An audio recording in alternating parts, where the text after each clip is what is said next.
desde el pensamiento respuestas a este drama que vive, en este caso, nuestra sociedad, no es un tema exclusivamente argentino. Diana, buen día, ¿cómo le va? Buen día, José Luis, ¿me escucha ahora bien? Sí, ahí estamos perfecto, la escucho bien y la escucha la audiencia, que es tanto más importante que yo. Bueno, estaba haciendo Bueno, buenos días a la audiencia también, Bueno, entonces. bueno, lo primero es hacer una cita al respecto de esta columna suya, ¿no? Poniendo el foco no solo en la cuestión judicial, sino diría esencialmente en la cuestión que tiene que ver con el tema de la cultura judicial que impera en amplios estratos del sistema argentino, ¿no? Sí, es una cultura totalmente desvirtuada, ¿no? Y viciada por ciertos axiomas de los cuales se parte y que nadie pone en duda y que, sin embargo, son falacias con las que van construyendo un derecho penal que ha sumido a la comunidad realmente en este estado de indefensión. Precisamente en este artículo que yo publiqué hace un par de días en La Nación, analizo una serie como de falacias de las que se vale el derecho para poder construir una sociedad que está al servicio en realidad y supeditada a los derechos humanos de los delincuentes y no de la sociedad a la que debería proteger. Sí, usted sabe que yo sostengo, y esto ha sido en entrevistas con jueces, en columnas que he escrito, digo, se sigue viendo al criminal como un defecto del sistema del cual las víctimas son las responsables, ¿no? En vez de entender, y esto no está dicho por mí claramente, que el hombre es el lobo del hombre, que somos la única especie que no tiene un depredador natural, y que existen los depredadores de nuestra propia especie, y que justamente tiene mucho que ver con lo de la criminalidad en mi lectura, ¿no? Claro, pero fíjese usted, José Luis, una cosa es el depredador, que efectivamente existe como parte de la naturaleza o de la condición humana, y otra cosa es cuando los depredadores son los mismos que deberían administrar la justicia. Y si usted me permite, yo voy a mencionar algunos de esos eslóganes de los que se vale la justicia como para poder justificar cualquier cosa. Entonces, ¿me permite usted que yo mencione algunos? Pero por supuesto, todos los que usted considere necesarios. Bueno, fíjese, ¿no? Se habla de la presunción de inocencia. La presunción de inocencia se puede discutir, por supuesto, en determinados casos muy complejos, pero cuando hay cámaras que filmaron a un chico que es asesinado por un celular, y por un individuo o una banda de individuos que ha sido identificado mediante esas cámaras, entonces, ¿qué estamos hablando de la presunción de inocencia? ¿Hasta cuándo la presunción de inocencia? Parecería ser que en la Argentina la presunción de inocencia no cae nunca, aún ante las pruebas y las evidencias realmente más obvias. Muchas veces se hacen muestras de ADN, hay testigos, además está la evidencia del cuerpo del delito cuando es un homicidio y sin embargo se sigue hablando de la presunción de inocencia. Después fíjese, hay otra cuestión, ¿no? Que esto yo ya lo tomo con humor. Cuando uno ve en estos programas donde van abogados de mediáticos y no saben cómo salir de un brete, porque obviamente están defendiendo lo indefendible, ¿qué es lo que dicen? Lo determinará la justicia o conforme a derecho. Cuando yo escucho esos slóganes, porque no son más que eso, en realidad lo único que veo es un abogado que con mucha experiencia no sabe cómo hacer para salir de una situación en la que realmente es obvio que está defendiendo lo indefendible. O le voy a poner otro ejemplo más, y esto tiene que ver precisamente con Mar del Plata y con toda la provincia de Buenos Aires, cuando se hablaba de la maldita policía. Es cierto que hay actos de corrupción en la policía y que hubo actos de corrupción, pero hoy en día muchas veces se está inculpando a chicos que recién salen a la vida y que poco o nada participaron de esos actos. Yo recuerdo hace un tiempo, salió en el diario Clarín, entraron en una casa de un chico para robarle. Cuando vieron que ese chico tenía en su mesita de luz un birrete de policía, entonces lo mataron. Pero le cuento que era el primer día que el chico entraba en la fuerza, un chico de 21 años. Entonces, ¿qué podemos hablar de la maldita policía? Aparte, si seguimos con ese eslogan, vamos a perder de a poco a la gente que nos debería defender, porque ya ni siquiera quieren actuar. El otro día pasó precisamente de un policía que estuvo viendo como un delito y no actuó precisamente por temor. Entonces, ¿cuál es el negocio, para decirlo de alguna manera, que estamos haciendo como sociedad cuando inculpamos a aquellos que deberíamos defender? Mira, Pues fíjese Sí, dígame. Sí. No, le decía, No, hace unos años hubo aquí en Mar del Plata un encuentro, vinieron jefes policiales de prácticamente todo. Fue un encuentro interesantísimo, nada más que tuvo la verdad que muy bajo perfil en cuanto al conocimiento del mismo, ¿no?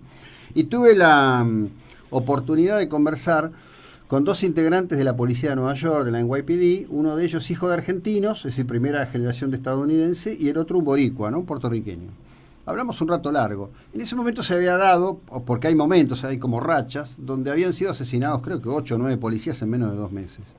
Entonces ellos, después que yo hago varias preguntas, me empiezan a preguntar a mí, dice, pero escúcheme, dice, acá cuando matan a un policía, ¿qué pasa? Le digo, nada, le digo, en la Argentina la teoría es que el único policía bueno es el policía muerto. Ese es bueno, el resto son todos sospechados. Ellos me decían, mire, en Estados Unidos esto es absolutamente imposible, porque el bien protegido del Estado es el agente público. Bueno, acá lo dimos vuelta de una manera que la verdad literalmente es perverso. Pero fíjese, José Luis, que no es solamente los policías, y eso habla de una falla cultural enorme. ¿Cómo puede ser que los padres increpen a los maestros o a los profesores cuando ponen una baja nota? ¿Cómo puede ser que los cirujanos estén operando a punta de pistola en un hospital?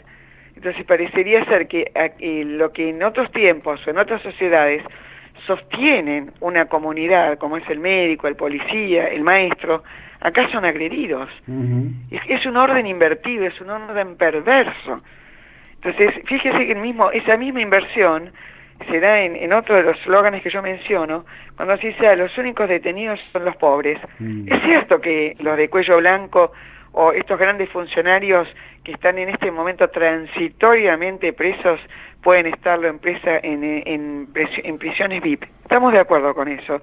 Pero decir que los únicos detenidos son los pobres, en realidad también es una forma de criminalizar la pobreza, como si por el hecho de ser pobre, entonces uno fuera un delincuente, y eso es terrible, porque la mayor parte de la gente pobre y sin recursos está trabajando, está tratando de trabajar. Entonces, ¿qué pensamiento progresista es eso? Otro que realmente me llama la atención, bueno, esto es una cosa clásica que la gente no termina de entender, pero por eso yo creo que los medios tienen que ser los vehículos para que se insista una y otra vez en esto. La Corte Interamericana de Derechos Humanos insiste en que cuando una persona es condenada, tiene que ser ratificada esa condena por un segundo tribunal. Eso es una obligación. Perfecto. Ahora, ¿qué pasa en la Argentina? ¿Por qué nosotros vemos presos que están todo el tiempo que se dice, están presos pero están sin condena? No es porque sean inocentes, simplemente están presos porque apelan una y otra vez, de manera tal que acá en la Argentina llegan a verlo hasta 5 fiscales y 15 jueces.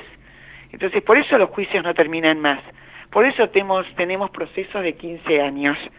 ¿Se entiende esto? Sí. Entonces, esto es gravísimo, porque como las sentencias revisoras no tienen fin, entonces, ¿qué pasa? Los expedientes van desfilando ante jueces, ante fiscales, y nunca terminan a haber sentencias, y muchas veces esos procesos terminan en sobreseimientos o en prescripciones. Entonces, obviamente tenemos una justicia abarrotada que precisamente lleva, fíjese cómo una cosa se va encadenando con las otras, porque es un círculo perverso vicioso, lleva al hacinamiento en las cárceles. Claro. Porque si la gente apela una y otra vez más, entonces están en la cárcel sin condena.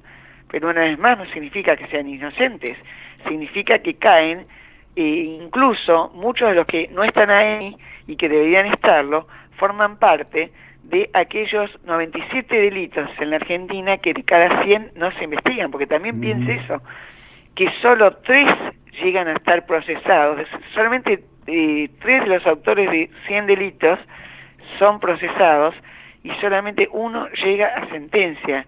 Estos son datos elaborados por el Ministerio de Justicia de la Nación. Sí. O sea, fíjese con qué cifras nos estamos moviendo. Entonces, otra cosa que me preocupa muchísimo del Código Penal, que en este momento se encuentra en reforma, van a declarar la pena perpetua como inconstitucional. Ahora, ¿cuál es el fundamento en el que se basan para esta declaración? En que en los últimos años se sentó jurisprudencia que precisamente eliminaban la pena perpetua o la declaraban inconstitucional. Ahora, fíjese que con esto nosotros de nuevo caemos en un círculo vicioso, porque como la jurisprudencia declaró inconstitucional un artículo del Código Penal, ahora la reforma del Código Penal lo declara inconstitucional porque la jurisprudencia ya lo había declarado inconstitucional.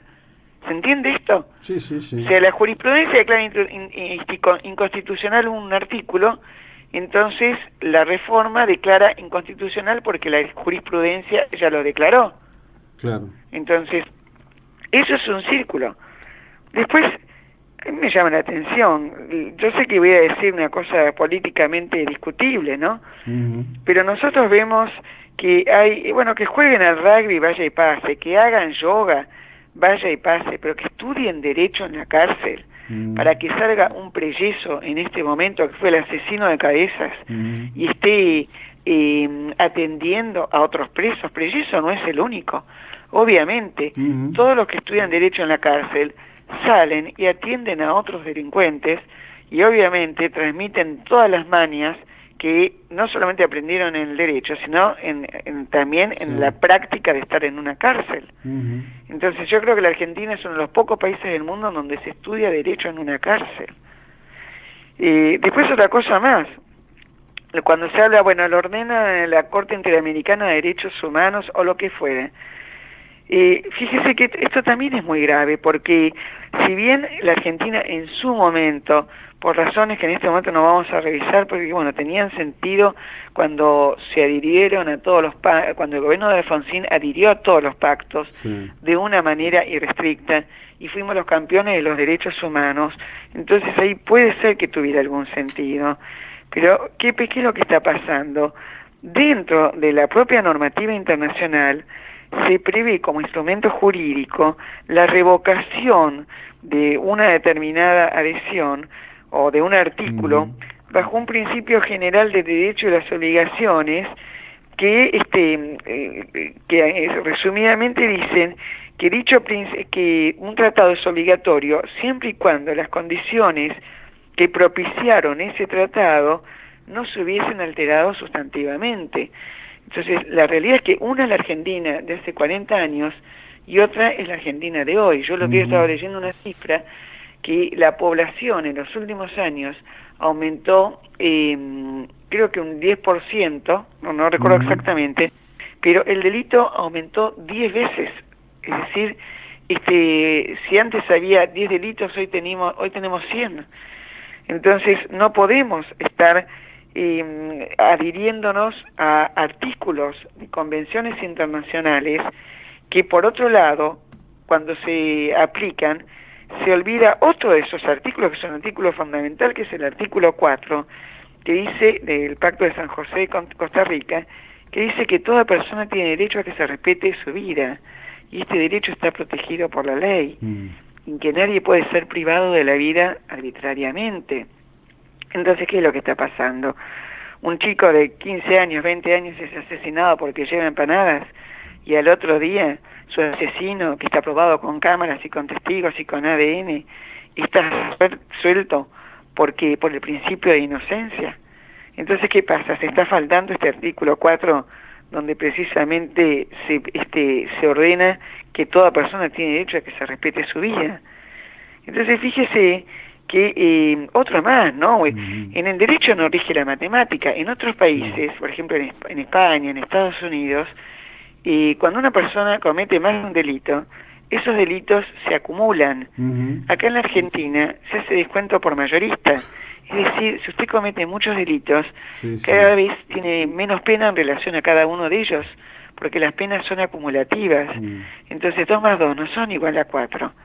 Entonces fíjese que una ciencia que se dice rectora de los principios principios lógicos, como puede serlo el derecho, obviamente esto muestra que no es una ciencia, y mucho menos se rige por principios lógicos, No. porque 2 más 2 es igual a 4, es igual en cualquier parte del universo conocido, por lo menos. Sí, sin duda, pero ahí yo digo, también pongo un punto, ¿no? Primero, la reforma constitucional del 94, mirada a la distancia, fue un proceso de una frivolidad, casi le diría, de un espectáculo de la tilinguería criolla, metiendo institutos de cualquier color y de cualquier forma, provenientes inclusive de plexos constitucionales completamente diferentes, ¿no? Fue una especie de campeonato a ver quién era más progresista, creando además un conjunto de institutos que hoy está claro son muy gravosos para la sociedad en general. Sí, también 2 años después, en el año 1996, se promulgó la ley 24660, que afortunadamente el año pasado, bueno, el gobierno pudo reformarla, pero que también dio lugar a toda una serie de beneficios, en su momento el 2x1 y después también la libertad condicional y toda una serie de beneficios que son opcionales, pero que sin embargo los jueces las tienen que aplicar automáticamente, o las aplican automáticamente por una cuestión ideológica. Mire, estamos trabajando en Usina de Justicia, que es esta asociación que presido, con unas 20 o 30 personas maravillosas, ¿no? Que son jueces, fiscales, víctimas de homicidio, es decir, padres, hermanos, hijos, y realmente estamos trabajando para cambiar una justicia, para hacer de esta justicia una justicia justa. Ahora precisamente el domingo me pidieron un artículo para Infobae, lo comento porque realmente es otro tema, que acá no lo traté, que es el famoso tema de los menores, ¿no es así? De la ley penal juvenil, del régimen penal juvenil. Sí, que claro. ese es otro tema en sí mismo, que también se está haciendo extemporáneamente, lamentablemente, a pesar de que yo estoy muy agradecida al presente gobierno por muchas cosas buenas que hicieron, entre ellos la ley de víctimas o la reforma de la ley 24660, obviamente esta es una medida electoralista, porque con bajar de 16 a 15 la edad de imputabilidad no se logra nada. O sea, es una cuestión absolutamente arbitraria, donde obviamente se baja un año simplemente porque no pueden negociar mucho más con la caterva de legisladores que están ahí en el Congreso. Pero lo cierto es que así como hoy en día se van de chicos de 15 años o de menos, por supuesto, para que hagan de soldaditos de la droga, una vez que usted baje a 15 o a 14, no importa, van a buscar chicos más chicos. Entonces, los chicos van a seguir siendo usados y lamentablemente ese régimen penal juvenil no va a ver una realidad que es una realidad que se vio en toda su carnalidad cuando hace un año atrás, ¿usted se acuerda del caso de un chico Brian, peruano, que mató a otro chico Brian? Digo peruano porque después la familia, no por xenófoba, sino porque lo dejaron libre y la familia lo mandó a Perú. Claro. Y al año siguiente, antes del año, porque recién ahora hace un año, a los pocos meses, ese chico estaba de nuevo en Buenos Aires, porque no había sido expulsado por la familia, por la justicia, se lo llevó la familia, se lo llevó creo que una abuela. Entonces ese chico estaba al poco tiempo, un par de meses después, en Buenos Aires, a pocas cuadras de la familia del Brian muerto, un chico de 14 años, así como el agresor. ¿Y por qué? Porque había venido al entierro de un hermano. O sea, fíjese además el tipo de familia que constituye. O sea, un asesino que vino al entierro de un hermano porque seguramente había sido asesinado en otro hecho de violencia. Entonces, se sabe que lo primero que hay que hacer con un chico que delinque es sacarlo del entorno. Entonces, con esta ley penal no se lo va a sacar del entorno. No, ese chico va a volver a la misma familia, al mismo barrio, cuando en realidad se podría aprovechar perfectamente internándolo a ese chico en un régimen especial que tenga juicio, porque ese es una de las cosas que se reclaman y que me parece que tiene razón, porque el problema del chico que delinque con menos de 16 años es que queda a disposición del juez. Entonces, así como el juez lo puede mandar a la casa, también lo puede dejar en un instituto sin haber pasado por un juicio con el debido proceso.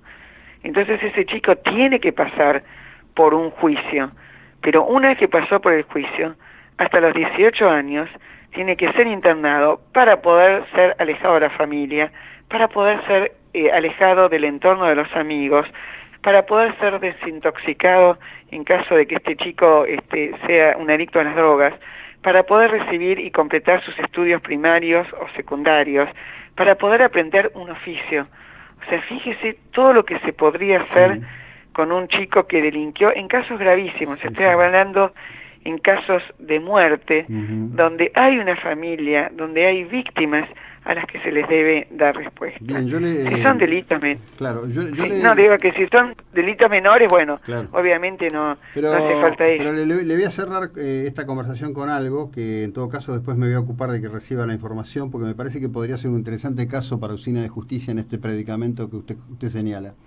En el día de ayer se desbarató en Mar del Plata una banda de narcos importante, con una estructura muy importante.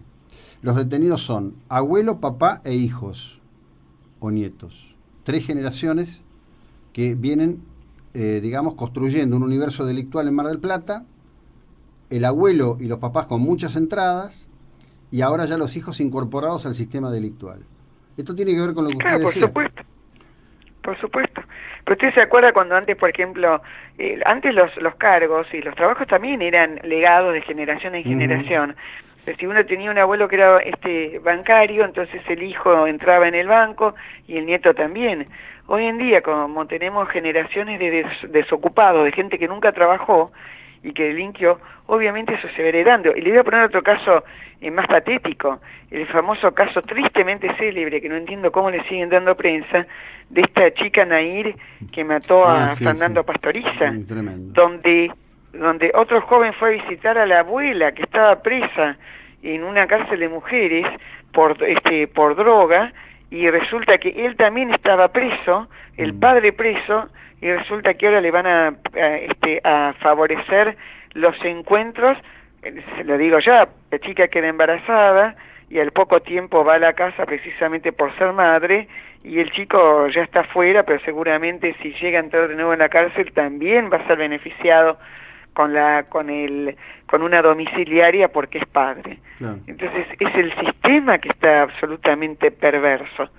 ¿Y quiénes somos la carne de cañón de ese sistema? Nosotros. No solamente mi hijo, todos los días mueren chicos. Todos los días nos llegan a Usina de Justicia padres desesperados para a ver cómo podemos hacer, tratar de buscar un abogado defensor, porque además no todos tienen abogado defensor, lamentablemente. La ley se quedó corta, la ley de víctimas, y solamente hay que cumplir con determinadas condiciones como para poder acceder a un abogado defensor.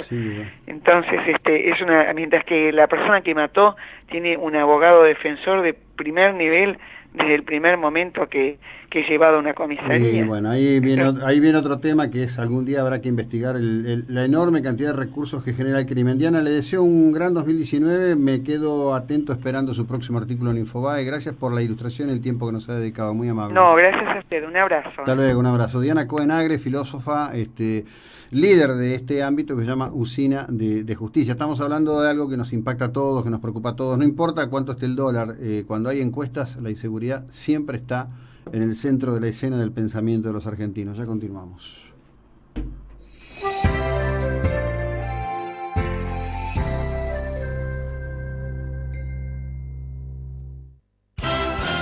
Instituto Nuevo Arcobaleno, en defensa de los derechos de las personas con discapacidad. Más información